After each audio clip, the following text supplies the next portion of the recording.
ना अमेरिका और ना यूरोप को हुआ यकीन, इसरो ने चंद्रयान-3 को ऐसा दौड़ाया कि देखता रह गया चीन। पूरे 26 मिनट तक थमी रहीं वैज्ञानिकों की सांसें, लेकिन फिर चंद्रयान की दहाड़ सुन झूम उठे इसरो की टीम। दोस्तों, 1 अगस्त के दिन रात 12:30 बजे, जब पूरे देश के लोग गहरी नींद में सो रहे थे, तभी इसरो की बेंगलुरु ऑफिस में डर और चिंता का माहौल छाया हुआ था, क्योंकि वैज्ञानिक चंद्रयान-3 का पता पाए जा रहे थे और चंद्रयान-3 को सबसे कठिन कमान देने वाले थे, जिससे चंद्रयान धरती को अलविदा कहते हुए चांद की तरफ एक लंबे रास्ते पर निकलने वाला था। लेकिन 40,000 किलोमीटर प्रति घंटे की रफ्तार पर इस यान का एक एंगल बदलकर इस धरती के गुरुत्वाकर्षण सीमा से बाहर फेंकना उतना भी ज्यादा आसान नहीं था। लेकिन कमांड सेंटर से मिले कमांड्स को फॉलो करते हुए चंद्रयान-3 ने अपने मिशन के इस पड़ाव में सफलता प्राप्त कर ली। अब इसरो ने यह खेल कब और कैसे खेला, यह तो हम आपको बताएंगे। साथ ही आपको मिशन से जुड़े उस संकट के बारे में भी बताएंगे, जिसका सामना करने के लिए वैज्ञानिक दिन रात जाग कर प्लानिंग कर रहे हैं। तो इस इम्पोर्टेंट वीडियो को अंत तक जरूर देखिएगा। दोस्तों, 31 जुलाई शाम 8 बजे से लेकर इसरो के टेलीमेट्री ट्रैकिंग और कमांड नेटवर्क के वैज्ञानिक चंद्रयान-3 पर अपनी नजर गड़ाए बैठे थे, क्योंकि उसी रात 12 से 1 बजे के बीच मिशन की वह घड़ी आने वाली थी जिसका हम सभी बेसब्री से इंतजार कर रहे थे।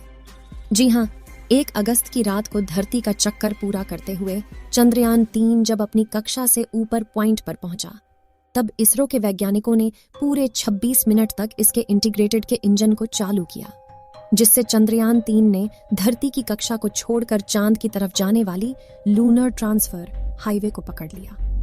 इस प्रक्रिया को लूनर ट्रांसफर इंजेक्शन कहते हैं। जानकारी के मुताबिक इस प्रक्रिया में चंद्रयान-3 ने 189 किलोग्राम ईंधन का इस्तेमाल किया है, जबकि धरती के कुल 5 चक्कर लगाने के लिए कक्षा बदलने के मेन वार्मिंग के दौरान इसने 500 से 600 किलोग्राम ईंधन का उपयोग किया है। लेकिन अभी भी चंद्रयान-3 के पास 11 से 1200 किलोग्राम ईंधन बचा हुआ है, जिसका इस्तेमाल वह चांद की कक्षा में दाखिल होने, चांद के चक्कर लगाने और चांद की सतह पर सॉफ्ट लैंडिंग करने के लिए करेगा। इस वक्त यह स्पेसक्राफ्ट 288 किलोमीटर इंटू 3,69,328 किलोमीटर की ऑर्बिट में एक सीधी रेखा में दहाड़ मारते हुए चांद की तरफ बढ़ रहा है।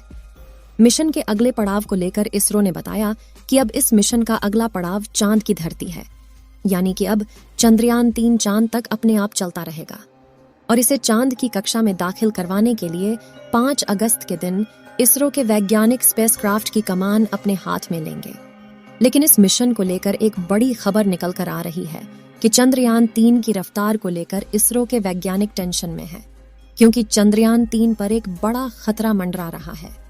साथियों, चंद्रयान-3 पृथ्वी से चंद्रमा की तरफ जाने वाले लंबे गैलेक्टिक हाईवे पर 38,520 किलोमीटर प्रति घंटे की रफ्तार से आगे बढ़ रहा है।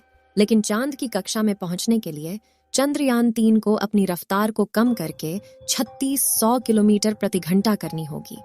और अगर इसरो के वैज्ञानिक ऐसा नहीं कर पाए तो अगले 10 दिनों में चंद्रयान चांद का चक्कर लगाकर फिर से पृथ्वी के ऑर्बिट में आ जाएगा। हालांकि दोस्तों, इसरो ने इसके लिए पहले से ही एक सटीक प्लान तैयार कर रखा है, जिसके मुताबिक चांद की कक्षा के पास पहुंचकर इसकी रफ्तार को कम करने के लिए इसके इंजन को विपरीत दिशा में चलाया जाएगा। उसे 180 डिग्री घुमाव देकर उल्टी दिशा में फोर्स लगाया जाएगा ताकि उसकी गति कम हो सके। इस प्रक्रिया को डी बूस्टिंग कहा जाता है। इस प्रक्रिया से चंद्रयान-3 की रफ्तार को 10.3 किलोमीटर प्रति सेकंड से घटाकर 2.38 किलोमीटर प्रति सेकंड के बीच लाया जाएगा।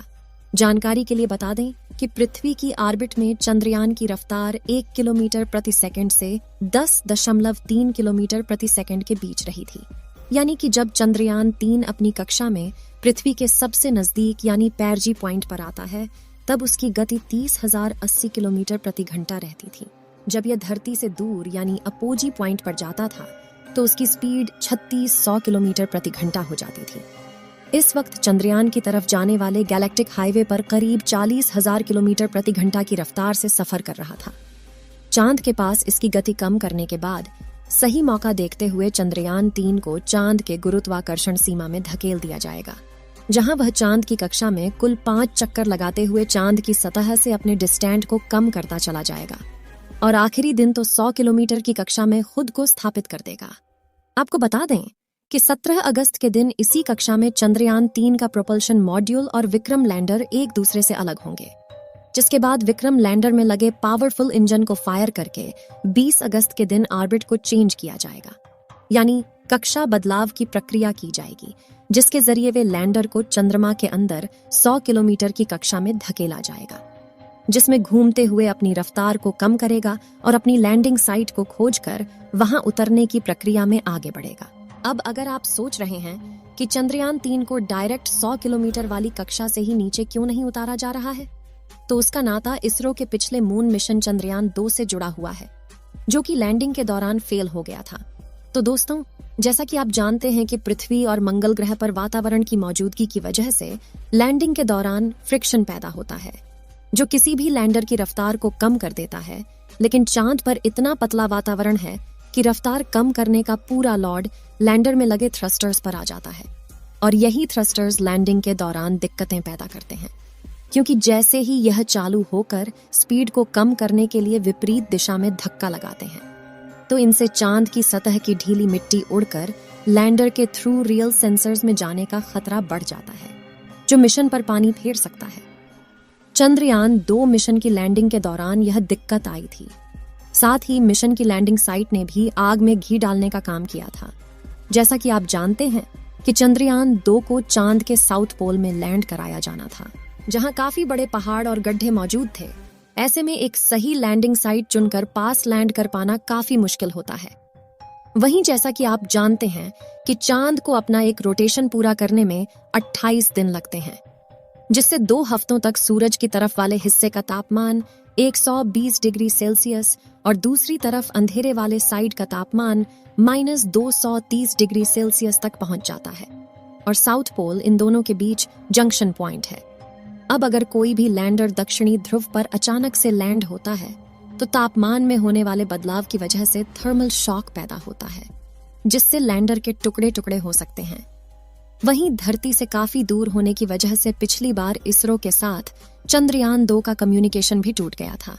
इन्हीं सभी कारणों की वजह से चंद्रयान 2 चांद पर क्रैश लैंडिंग करके तबाह हो गया और मिशन फेल हो गया। लेकिन इस बार चंद्रयान 3 के लैंडिंग फेल होने के चांसेस ना के बराबर है, क्योंकि सॉफ्ट लैंडिंग की समस्या के समाधान के लिए इसमें इसरो ने चांद के दक्षिणी ध्रुव के पास एक ऐसी जगह ढूंढ निकाली है जहां न तो अचानक से तापमान में बदलाव आते हैं और न ही बड़े बड़े प्लेट वहां मौजूद है। इसके अलावा इसरो ने चंद्रयान 3 को चांद तक पहुंचाने के लिए अंडाकार कक्षा कर काफी पैसा बचा लिया है, जिसका इस्तेमाल लैंडिंग के दौरान थ्रस्टर्स में किया है, और इसका इस्तेमाल करके लैंडर की रफ्तार को कम करने के लिए किया जाएगा, जिससे यह अचानक से चांद की सतह से नहीं टकराएगा और क्रैश लैंडिंग नहीं होगी। इसके अलावा 20 अगस्त के दिन जब चंद्रयान 3 का विक्रम लैंडर चांद की 100 किलोमीटर से 30 किलोमीटर की कक्षा में प्रवेश करेगा, तो इस पर लगे सेंसर चांद की सतह और अपनी लैंडिंग साइट का दौरा करेंगे। साथ ही कक्षा में ही चंद्रयान 3 अपने डी बूस्टर्स और थ्रस्टर्स को चालू करके अपनी रफ्तार कम करेगा और अपनी कई हजार किलोमीटर की रफ्तार को कम करके सिर्फ 3 से 7 किलोमीटर प्रति घंटा की रफ्तार से चांद की सतह पर लैंड करेगा, जिससे चांद की मिट्टी भी नहीं उड़ेगी और इसके सेंसर्स भी सही सलामत रहेंगे। आपको बता दें कि 23 अगस्त के दिन शाम के 5:47 के बाद चंद्रयान 3 का विक्रम लैंडर चांद की सतह पर अपने कदम रखने वाला है, जिसके बाद यह अगले 14 दिनों तक चांद पर रिसर्च करेगा।